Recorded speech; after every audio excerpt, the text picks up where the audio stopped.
Hey everybody, and welcome back to the Critical Care Shock Lecture Series. During this lesson, we'll be discussing many folks' favorite classification of shock, cardiogenic shock. As you know by now, my name is Bob Gibson. I'm an acute care nurse practitioner. I have no relationship with industry or any financial disclosures to report. I am the president of ROSC LLC, a critical care education company.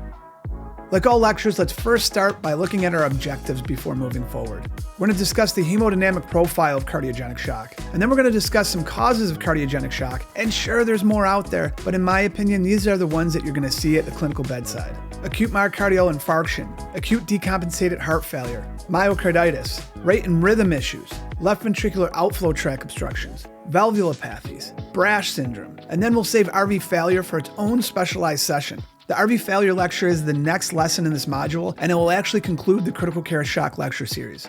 Since we'll have our separate lecture just on the right heart, we'll save any specific right heart issues for that next lesson.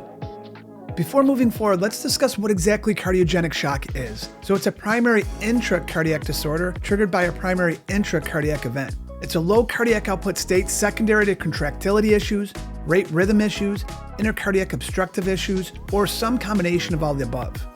And this results in circulatory failure and end organ hypoperfusion, and if we don't expediently recognize and treat these patients, it can definitely lead to death. We've discussed in previous lectures how we shouldn't have tunnel vision when it comes to shock and blood pressure. It's not the best determinant of diagnosing shock. This is especially true in cardiogenic shock, where up to 5% of cardiogenic shock patients could be normotensive. What's even more interesting is that normotensive cardiogenic shock patients demonstrate higher mortality rates compared to their hypotensive counterparts. This tells us we need to be astute clinicians and not just look at the blood pressure. Let's look at the hemodynamic profile of cardiogenic shock. It's characterized by a low cardiac output with a high SVR state. Generally speaking, cardiogenic shock's profile includes high filling pressures, i.e. CVP or pulmonary occlusion pressure. And I have two side notes worth mentioning here. Number one, elevated filling pressures are going to depend on the side of the heart that's affected.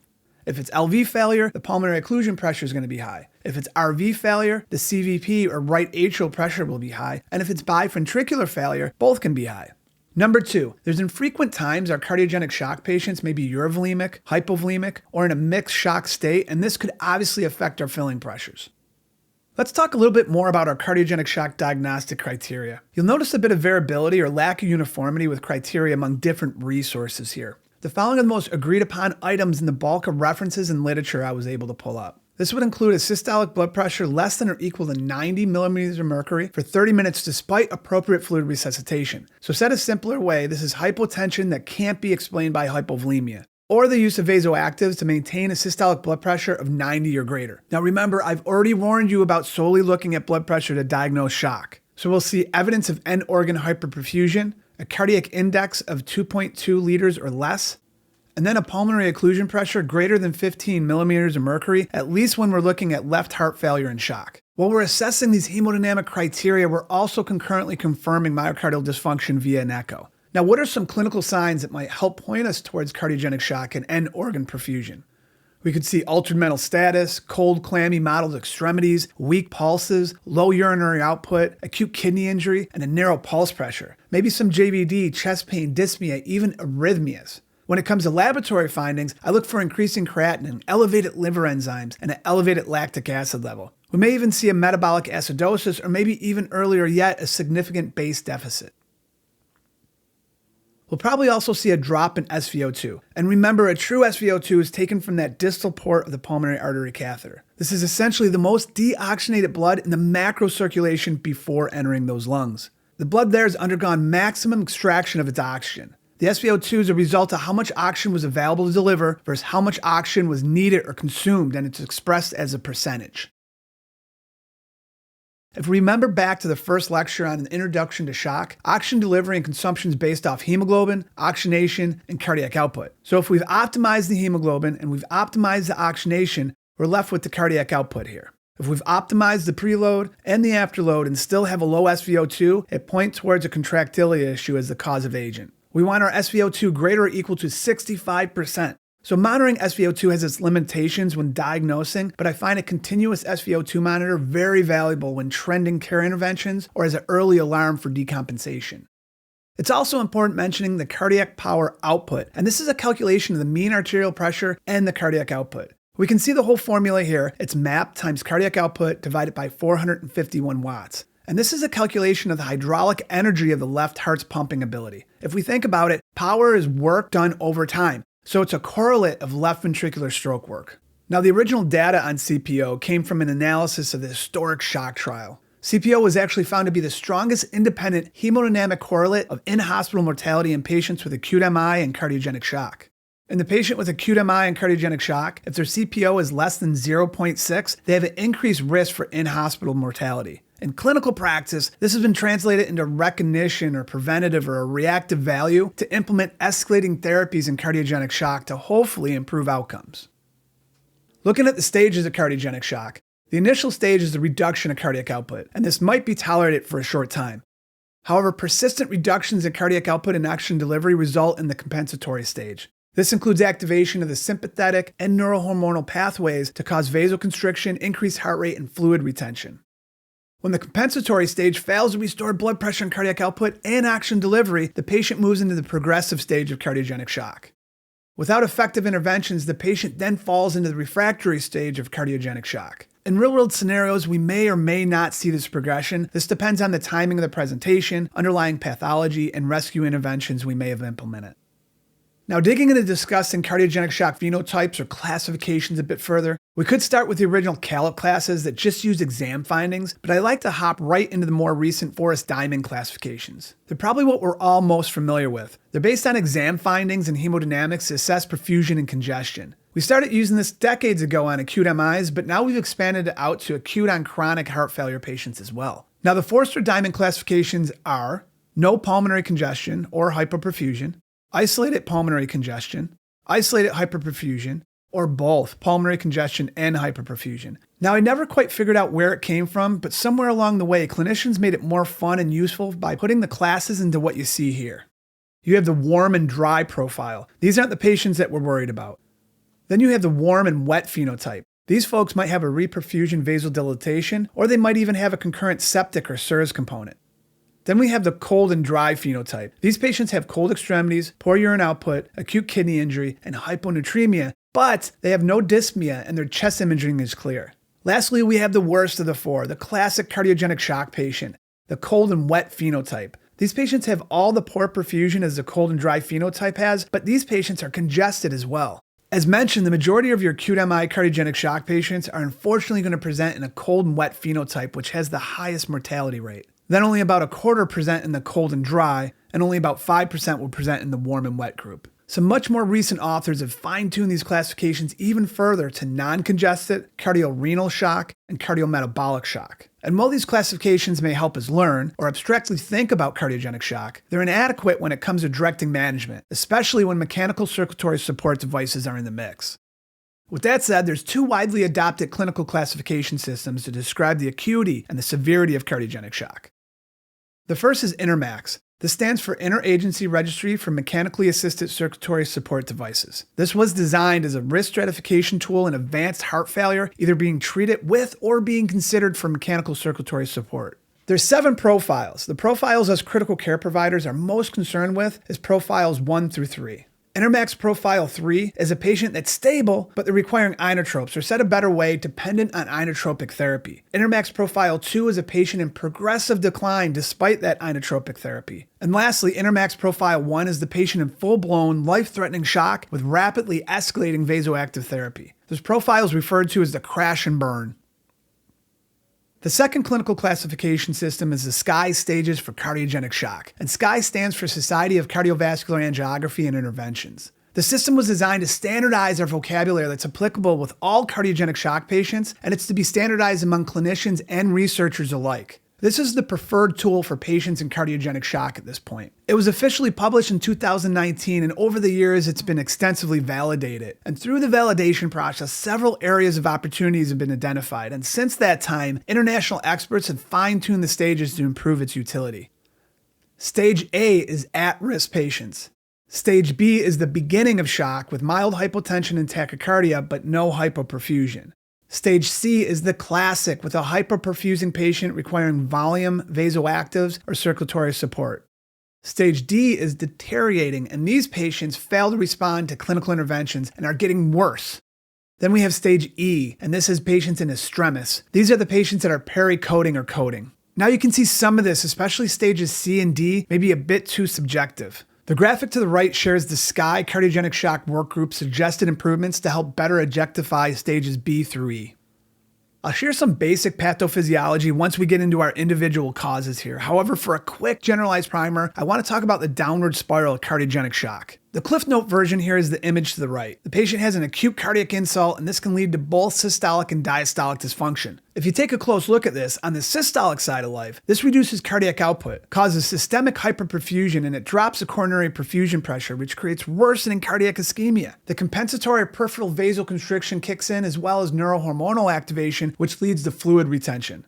So on the diastolic side of life, the left ventricular end diastolic pressure increases. This causes pulmonary congestion, hypoxemia, and subsequent worsening oxygen delivery and ischemia. So these two pathways, if left untreated, result in a progressive cardiac dysfunction and death.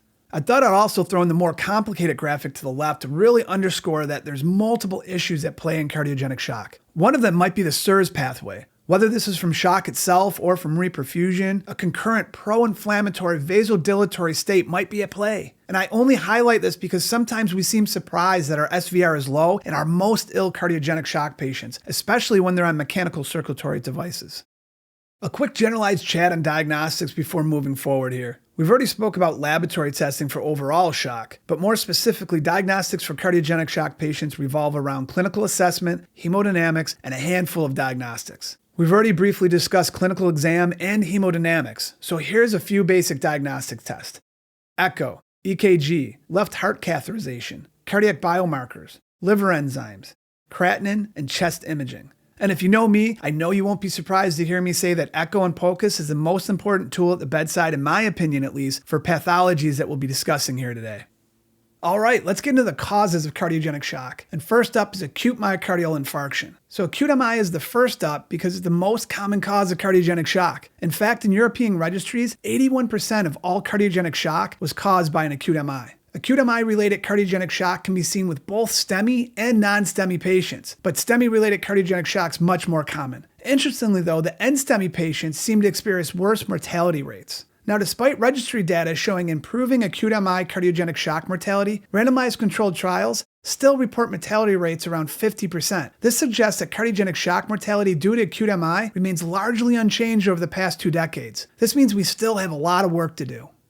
It's hard not discussing the National Cardiogenic Shock Initiative when it comes to discussing acute MI-related cardiogenic shock. The National Cardiogenic Shock Initiative started out as the Detroit Cardiogenic Shock Initiative, and it started as a pilot study in 2016 and involved 4 Detroit sites. They treated all their patients with what they agreed upon to be the best practice. After this pilot, the Detroit Cardiogenic Shock Initiative Group expanded into the National Cardiogenic Shock Initiative Group, which now includes 80 sites, which includes 48 community hospitals and 32 academic centers throughout the U.S. Among other things, this initiative pushes for early mechanical circulatory support. In late 2023, the National Cardiogenic Shock Initiative published their more robust data from 406 patient encounters. They found pre-post test improvements in clinical variables like systolic blood pressure, lactate level, and cardiac power output. More importantly, they had some impressive mortality findings. Procedural mortality was only 1%, mortality to discharge was only 29%, 30-day mortality was 32%, and 1-year mortality was 47%. Then in 2024, the Danger Shock paper was published. And up until this point, the data that we had was really from single-arm trials. So the Danger RCT paper was a welcome addition to our literature base. This trial was an unblinded, multinational, multi-site randomized controlled trial.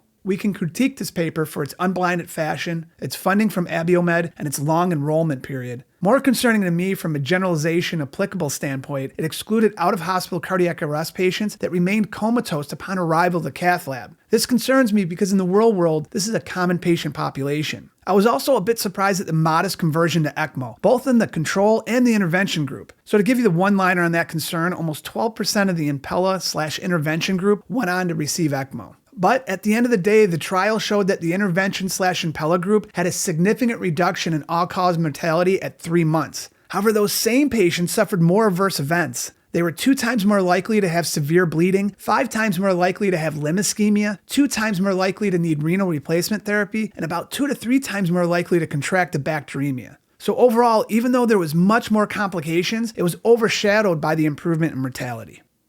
Here's a national cardiogenic shock treatment algorithm for patients with acute MI and cardiogenic shock, and I really urge you to read along as I cover some of the important topics here. Acute MIs with cardiogenic shock, regardless of whether they're STEMI or NSTEMI status, are taken emergently to the cath lab. From there, meticulous vascular access is obtained with ultrasound and fluoroscopy guidance. A micropuncture set's used for vascular access as well. If the patient's clearly in cardiogenic shock, mechanical circulatory support is initiated right away. If it's unclear, a right heart catheterization is performed for hemodynamic assessment, and if positive for cardiogenic shock, then mechanical circulatory support is initiated at that time. After support's initiated, a percutaneous coronary intervention is performed on the culprit vessel only. The interventionist is attempting to establish a TIMI-3 flow, which essentially means complete reperfusion of the culprit vessel. In addition, they're avoiding any overly complicated procedures. Prior to the patient leaving the cath lab, all attempts are made to decrease vasoactive medications. Cardiac output power and PAPI are reassessed. The team then assesses if the current mechanical support device is sufficient or if upgrading is required for additional support. In addition, the interventionist does a vascular assessment, including a femoral angiogram, before leaving the angio suite to ensure no compromised limb ischemia. Once the patient's in the CVICU, CVP, PAPI, cardiac index, cardiac power, lactic acid, and SVO2 are monitored frequently. Vasoactive medications are minimized, and then from there, there's constant assessment as to the effectiveness of the mechanical support device. So what can we take away from all this, and how do we treat our acute MI cardiogenic shock patients? Well, first things first, early recognition is of utmost importance, and this is based on clinical symptoms, EKG, and sometimes cardiac biomarkers. Early reperfusion is key with door-to-balloon time goal of less than 90 minutes. Probably early mechanical support device therapy as well, again with door-to-support goal time less than 90 minutes. We should utilize a PA catheter in our most ill cardiac patients, our acute MI cardiogenic shock patients. And don't just have the PA catheter to have it, use it. Closely monitor the hemodynamics, including cardiac power output and pulmonary artery pulsatility index, PAPI. Use only the minimal dose of vasoactives as possible and always be assessing for the need of a mechanical circulatory support device. Or if the patient already has one, is it sufficient and does it need to be upgraded? The goal here is to offload the heart and allow it to recover. We don't want the heart working too hard and getting flogged with high-dose vasoactives, worsening that O2 extraction rate. In most cases, the patient will need anticoagulation, especially if they're on some form of mechanical circulatory support. And lastly, if the patient doesn't regain cardiac recovery within 72 hours, they should be transferred to an LVAD transplant center. Here's a quick overview on vasoactive therapy for acute MI and cardiogenic shock. Norepinephrine is the preferred first-line vasoactive. If you recall, it's an inopressor, which provides strong vasoconstrictive properties along with some low to moderate inotropic properties. So dopamine should be avoided unless the patient's experiencing some type of significant bradycardia. And I know people that love epinephrine for both an inopressor and inodilator agent in this setting. However, it's associated with increased refractory shock and lactic acidosis. For the low cardiac output state itself, we can reach for milorone or dobutamine, and it's been my experience that there's some strong opinions out there concerning which one of these should be used, but unfortunately and surprisingly, the literature hasn't pushed us definitively to one or another. Lastly, our patients could have persistent hypotension. You could discover that they're starting to dilate out, or they could be in RV failure, and in these cases, you might consider vasopressin as an adjunctive therapy. But important to point out, at the end of the day, if you're on high-dose vasoactives or multiple vasoactive medications in cardiogenic shock, you should be thinking mechanical circulatory support devices. We need to offload and rest that heart. Now, I've tried my hardest to make sure this lecture isn't about mechanical circulatory support devices. However, I wanted to throw in this slide to show you your mainstream options for LV support. Intra-aortic balloon pump doesn't have a role for pure cardiogenic shock purposes. It doesn't reduce a 12-month all-cause mortality. In fact, it only augments cardiac output very little, somewhere around 0.3 to 0.5 liters. Now, it may be seen in cardiogenic shock if the patient has significant functional ischemic mitral regurgitation. So this leaves you with Impella, tandem heart, and VA ECMO. Impella is a microaxial pump, and you'll be looking at the Impella CP or the Impella 5.5. From there, you have the tandem heart, which is more of an extracorporeal device, and it can deliver up to 4 to 5 liters. And then you have VA ECMO, venous to arterial extracorporeal membrane oxygenation, and this bypasses both the heart and the lungs. It has an oxygenator, and it can gain higher blood flow rates. Cardiomyopathies. So an interesting definition of cardiomyopathy by American Heart Association can actually be seen right here. Cardiomyopathies are a heterogeneous group of diseases of the myocardium associated with mechanical or electrical dysfunction that usually exhibit inappropriate ventricular hypertrophy or dilatation and are due to a variety of causes. Now, I don't mean to be dismissive to a distinct area of research and specialization, but for our purposes today, we're using cardiomyopathy as a catch-all term, which is why I'm mentioning it here. I don't want you to think I'm not including it. Technically, cardiomyopathies are categorized into specific subgroups: dilated, restrictive, hypertrophic, arrhythmogenic, and unclassified. So a cardiologist would spend hours going over the causes for each of these. However, that's not what we're here for today. I'm going to just check the box on this one and say that we discussed it. In my eyes, here are some common causes of cardiomyopathy: ischemic heart disease, non-ischemic cardiomyopathy, valvular disease, ETOH, tachycardia, stress or drug-induced, hypertension, hyperthyroid, congenital heart disease, amyloid, sarcoid, peripartum, high-output heart failure, myocarditis, or familial. Acute decompensated heart failure. So acute decompensated heart failure is a clinical syndrome of new or worsening signs and symptoms of heart failure. So this can include new onset heart failure, and it can include acute decompensation of chronic heart failure. It's also important to remember that heart failure isn't a single pathological diagnosis. It's a clinical syndrome. Major causes for acute decompensated heart failure are ischemic heart disease, arrhythmias like atrial fibrillation, myocarditis, acute on chronic valvular heart disease, and hypertension. As we discussed in previous slides, there's a massive amount of cardiomyopathic states, and these too can trigger an event.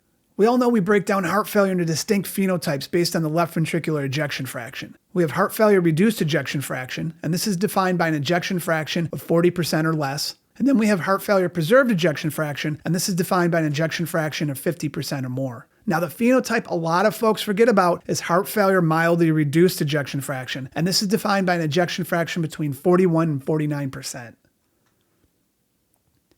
Some experts even try to break down acute decompensated heart failure into clinical or hemodynamic profiles. And these would include heart failure without pulmonary edema, heart failure with pulmonary edema, cardiogenic shock, high output heart failure, and right ventricular heart failure. Now, we're obviously focusing our discussion today on cardiogenic shock. Myocarditis. So myocarditis is the inflammation of the cardiac muscle, the myocardium. You can think of it as an inflammatory cardiomyopathy. Not only does chronicity vary, so does the severity. And since we're doing a critical care lecture, we're only focusing our brief discussion on fulminant acute myocarditis. So by definition, this is a recent onset with symptoms including but not limited to acute heart failure, cardiogenic shock, and or arrhythmic disturbances.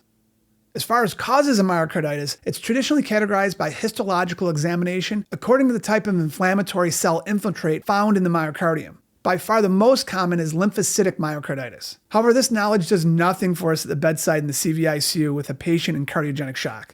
So the three broad etiological categories responsible for myocarditis is much simpler: infections, toxins, and then autoimmune. And as you can see, narrowing down the cause of myocarditis can be overwhelming, and there's no wonder why we find a good amount of our myocarditis to be idiopathic. Personally, I feel a good history is very valuable in these cases. Pertinent items include recent illness, sick contacts, vaccine status, recent vaccines, travel history, household animals, farming exposure, drug use, and recent insect bites. In addition, immune status, any known connective tissue disease or autoimmune disease, as well as a good home medication review. To narrow in on your diagnosis, you need one or more of the items here in the clinical presentation categories to suspect myocarditis. This could be chest pain, dyspnea, fatigue, signs of heart failure, palpitation, syncope, cardiogenic shock, or sudden cardiac arrest or death. Then you need one or more items from the diagnostic categories here. So the items that would be applicable to a crashing patient in the CVICU would be EKG changes, arrhythmias, positive cardiac biomarkers, and then echo abnormalities. The obvious catch here is that you need to disprove any thought of ischemic coronary heart disease, because these patients are going to have EKG changes and cardiac biomarker changes as well. To make matters worse, while your most severe myocarditis are going to have global cardiac dysfunction, some may have only regional wall motion abnormalities that may mimic ischemic coronary artery disease. So these patients need to get in the cath lab as soon as possible to rule out coronary artery disease, if appropriate. An abbreviated algorithmic approach can be seen here. So you suspect acute fulminant myocarditis from a combination of history, clinical presentation criteria, and echo findings. You implement aggressive ICU support, and then you seek expert consultation for consideration of left heart cath to rule out ischemic disease. Then, once the patient stabilizes, you can consider a cardiac MRI to look for infiltrative myocardial disease. Then, if appropriate, through guidance of your cardiac specialist, you might consider an endomyocardial biopsy for histological confirmation. Taking some time to discuss the findings of acute decompensated heart failure, various cardiomyopathies, and then myocarditis, we could see a myriad of symptoms and findings. As far as clinical exam history, you can see mental status change, dyspnea, increased work of breathing, respiratory distress, or even respiratory failure. chest pain, orthopnea, paroxysmal nocturnal dyspnea and weight gain, positive JVD, positive hepatojugular reflex. You could also say a S3 gallop, a murmur, or pulmonary rales. You may see abdominal or peripheral edema. You could even discover hepatomegaly. As far as readily available diagnostics, as mentioned earlier, echo and POCUS are of utmost value. You could discover EKG changes. The chest x-ray and lung ultrasound could demonstrate pulmonary edema and/or effusions. The patient's probably going to demonstrate some degree of hypoxia on the monitor. And then in addition, you'll probably see elevations in troponin and B-nitric peptide. Lastly, remember, we're only talking about the sickest patients here, so you'll be picking up on evidence of shock and end organ hypoperfusion as well. Now let's take a minute to talk about the acute management of these disorders. Again, this is the sickest of the sick patient here. They're in shock. They're in a low cardiac output state. Your guideline-directed medical therapy isn't going to do much here. Beta blockers, SGLT2 inhibitors, renin-angiotensin inhibitors, and mineralocorticoid inhibitors are contraindicated here. With that said, first things first is to support the MAP with norepinephrine. So I put this as number one for two important reasons. So one, when you start digging around in the readings of how to manage these patients, you'll frequently see vasodilator therapy mentioned to decrease the SVR and afterload, and that's appropriate if the patient has a blood pressure. However, if you dilate out a patient that's grossly hypotensive, you'll kill him. Number two, supporting the MAP needs to come before airway. I know this is contrary to your ABCs. However, we need to optimize a patient before you intubate them. It's not a good idea to intubate a patient with a systolic blood pressure of 50. So social media educators have jokingly labeled this practice as death by laryngoscope. You can provide high-flow nasal cannula, high-velocity nasal cannula, or non-invasive positive pressure ventilation while you're trying to stabilize the blood pressure. Now you have an oxygenating patient with a blood pressure. However, they still have a low cardiac output. And this is when you want to add an inodilator like dobutamine or milorone. This will promote an increased contractility and reduce the afterload for the sick heart to eject against. Now, if the cause is known and is treatable or reversible process, we want to do that as soon as possible. Unfortunately, not all patients turn around with pharmacological interventions, and they require mechanical circulatory support. This can include axial flow devices like Impella, or extracorporeal technology like Tandem Heart, or maybe even a higher flow device like venous to arterial ECMO. Lastly, depending on the cause, the circumstances, and the condition of the patient, if they're not weanable from temporary mechanical circulatory devices, they may be a candidate for a durable VAD or heart transplantation. Next up is rate and rhythm issues. Now, this pathology really doesn't make you think cardiogenic shock. However, technically, any hemodynamically unstable rhythm is within the cardiogenic shock confines. Since you're all critical care or emergency department providers, we're going to spend very little time on this subject. You've taken ACLS and most of you have had training on advanced arrhythmias and treatment. With that said, this is straightforward. Either the rhythm's too slow, or it's too fast or disorganized. In the setting of unstable bradycardia, you want to start addressing underlying causes, things like ischemia, hypoxia, acidosis, hypothermia, and hyperkalemia. You can trial atropine, and if it's ineffective, you can reach for your catecholamine infusions like dopamine or epinephrine. If you aren't getting your desired effect, you can start transcutaneous pacing. If you're not getting sufficient capture or the pacing's required for more than short term, you can insert a transvenous pacing wire. Remember, the issue here revolves around the low heart rate, which is dropping the cardiac output. We need to increase that heart rate. In the setting of unstable tachycardia, we need to reach for electric. If the patient has a pulse, we should choose cardioversion. If the patient doesn't have a pulse, we should choose defibrillation. Concurrent antiarrhythmics should be considered like amio or lidocaine for VT or VF. Remembering the issue here is an erratic electrical conduction system rendering no contractility or such a fast organized heart rate that there's no diastolic filling time. This drops the end diastolic volume, resulting in a crashing stroke volume and cardiac output. So depending on the rhythm, you either need to restore organized electrical activity or slow the heart rate. Next is left ventricular obstructions. In our last lecture on obstructive shock, we discussed 3 disease processes: aortic stenosis, aortic dissection, and HOCM with SAM. We covered aortic dissection in the obstructive shock lecture because technically that obstruction is an extracardiac process. So with that said, aortic stenosis and HOCM with SAM are intracardiac processes, so they'll be discussed within this cardiogenic shock lecture. We'll discuss aortic stenosis in the valvulopathy section that's coming up shortly, so for now let's focus on HOCM with SAM. HOCM with SAM. So this stands for hypertrophic obstructive cardiomyopathy with mitral valve systolic anterior motion. This process occurs due to hypertrophy of the LV, which also affects the function of the mitral valve. And I'll do my little drawing here to show you a little more detail. Presentations include heart failure exacerbation secondary to a combination of diastolic dysfunction, left ventricular outflow tract obstructions, and the presence of MR or mitral regurgitation. Now looking at this graphic, I think you could surmise why there would be diastolic heart failure exacerbations, and maybe even why there would be some degree of mitral regurg. If not, I'll show you here in the next slide. But first, what are the symptoms? So as mentioned, we might see an acute exacerbation of heart failure, angina, SVT, VT, atrial fibrillation, or unfortunately, sudden cardiac death. Just for reference, the heart to the left's normal, the heart to the right has gross LV hypertrophy. In addition, this overgrown myocardium is going to affect how that mitral valve functions, and you'll see that on this echo cine loop here. Here you have an apical 5-chamber window. It's named 5 chambers because it includes the right and left atria, the left and right ventricles. In addition, it shows the left ventricular outflow tract. Now I want to point out the septum. Now take a look at how thick that LV and septum are. That's some pretty intense hypertrophy.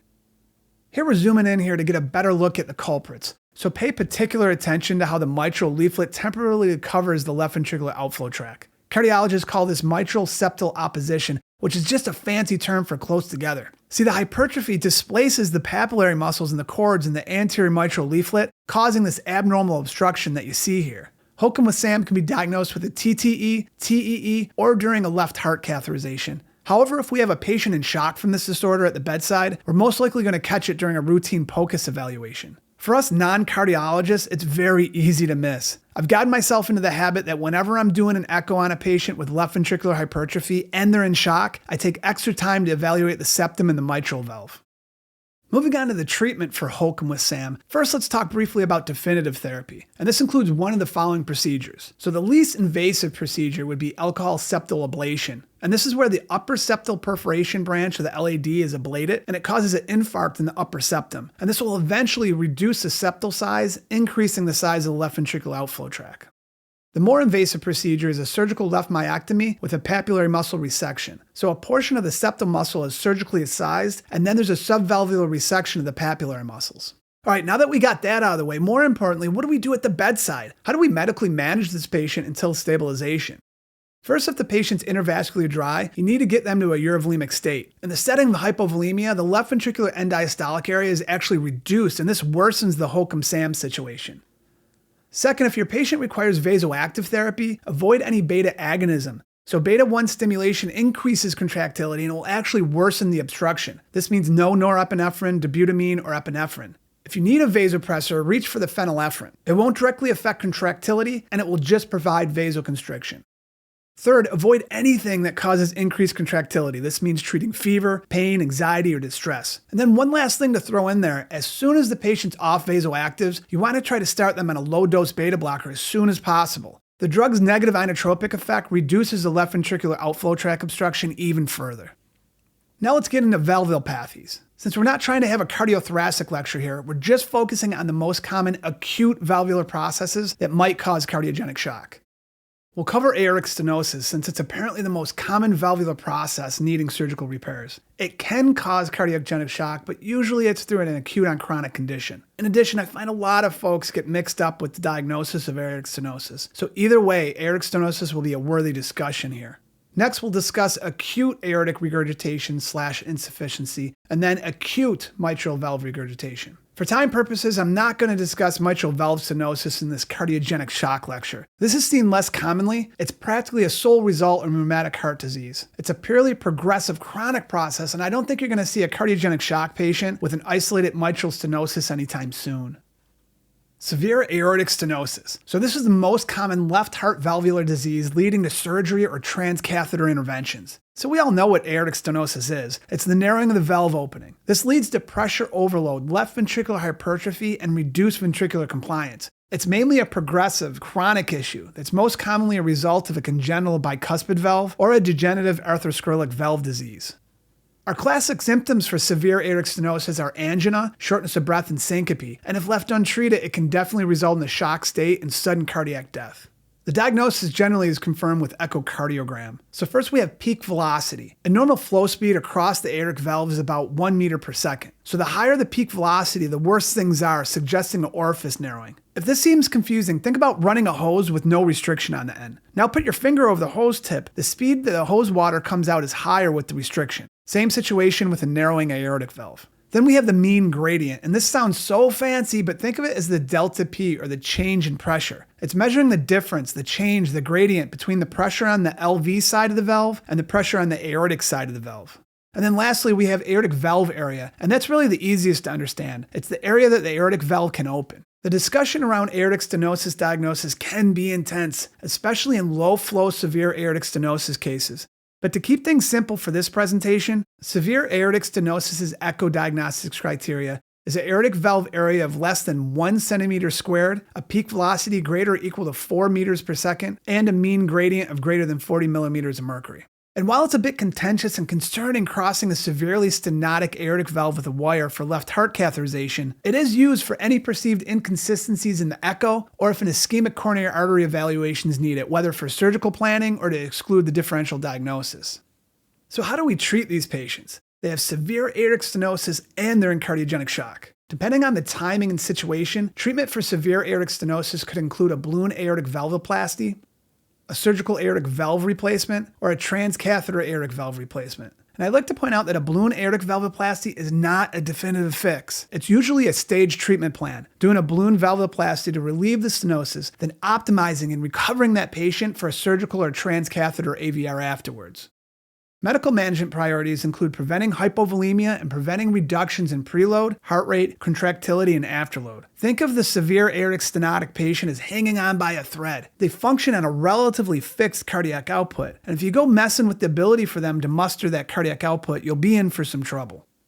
Next up is acute severe aortic regurgitation. And just an FYI, this is also known as acute severe aortic insufficiency. We all know that aortic regurgitation is caused by the aortic valve inadequately closing. This results in regurgitated or retrograde blood flow back into the left ventricle during diastole. You can see some intense regurgitated blood flow here. The green-blue color Doppler is blood rushing back into the LV during diastole. Aortic regurgitation occurs when there's abnormalities in the aortic valve and/or from aortic root dilatation. The latter distorts the valvular annulus and prevents leaflet coaptation. Coaptation is just a fancy word that cardiologists use to describe the valve coming together. Now, there's numerous causes for aortic regurgitation, but it's pretty limited when it comes to acute aortic regurgitation causing shock. The most common causes in the setting of a native aortic valve is endocarditis and a type A aortic dissection. More rare causes could be a trauma or iatrogenic complications. Now, if the patient has a prosthetic valve, the differential diagnosis expands to valve failure, valve dehiscence, and valve thrombosis. When explaining the pathophysiology of this, I find it valuable to compare chronic versus acute aortic regurgitation. So long story short, chronic acute regurgitation takes time. The LV slowly hypertrophies to increase its wall stress and compliance. Essentially, it's given time to adapt. With acute aortic regurgitation, there's just no time. In the setting of acute regurgitation, the left ventricular end diastolic pressure abruptly increases. The LV isn't able to dilate to handle that sudden increase in volume. This results in LV failure, cardiogenic shock, and pulmonary edema. The patient has a potential arrest if the left ventricular end diastolic pressure approaches the aortic diastolic pressure. This will obviously cause cardiac ischemia, worsening shock, and subsequent death. As far as treatment, this is a surgical emergency. A stat cardiothoracic consult needs to be obtained. The definitive treatment is emergent aortic surgery. As far as bedside medical management, you want to do everything you can to improve forward flow. We always need to defend the map first, but at our first safe opportunity, we want to trial some afterload reduction. Inotropic therapy may improve forward flow too, depending on the LV function. Lastly, you want to avoid bradycardia since low heart rates increase diastolic filling time. This would worsen our regurgitant flow.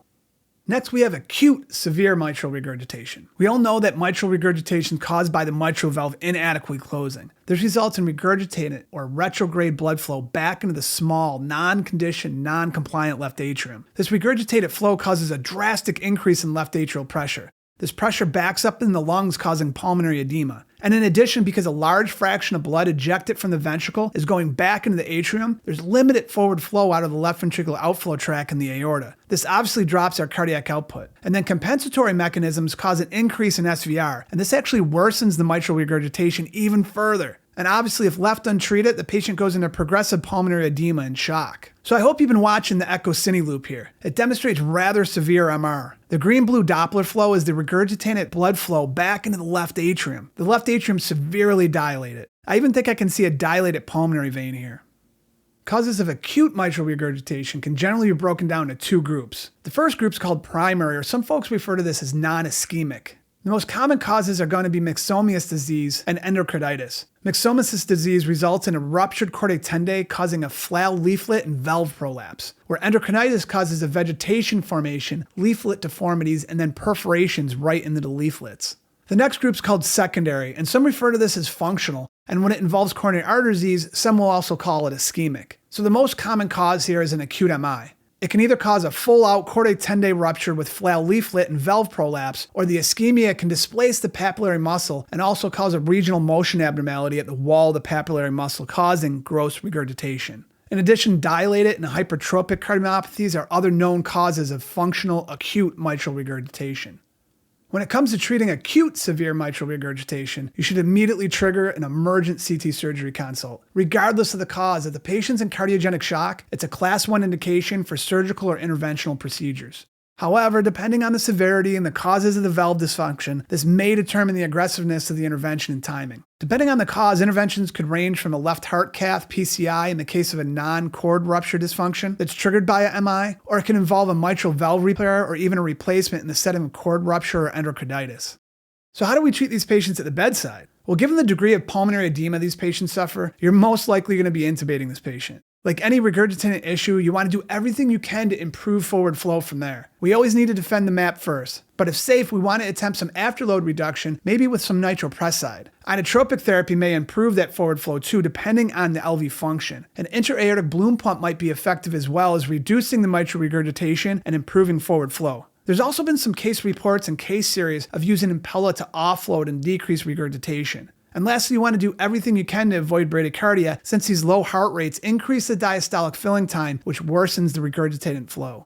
Let's wrap this lecture up with a novel diagnosis. I bet most of you have taken care of this diagnosis, but maybe you weren't aware of its official title. And that's because it's a relatively new diagnosis. It was codified in 2016, BRASH Syndrome.